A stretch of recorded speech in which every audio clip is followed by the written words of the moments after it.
recurvata, ponytail palm. All right, and I want you to kind of notice that it is typically kind of looks a little bit like the Bazilarian or the yucca to some extent, as far as the way the leaves are wrapped around the base there, around the actual stem.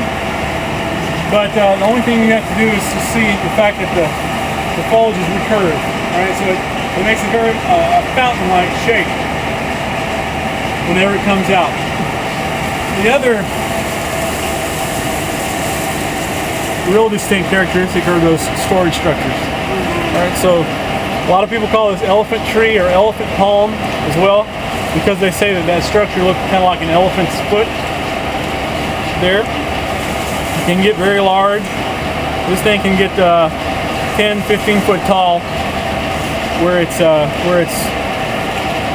native, or where it's naturalized, or where its environments are favorable.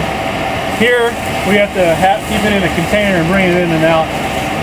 It can handle slight frost, okay, but it can't handle freezes. If it was outside right now, it would die. Okay. Kind of like us. Alright, so realize that this thing does colonize. When I planted this in here, there were only 3 of these storage structures. Now they beginning to colonize. Alright, the margins on this thing are entire. Okay.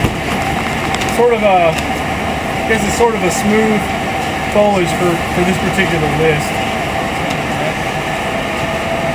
It will eventually, if you get in there and you mess around with it enough, it'll eventually cut you a little bit, because it's got sort of a sharp margin, but it's entire nonetheless.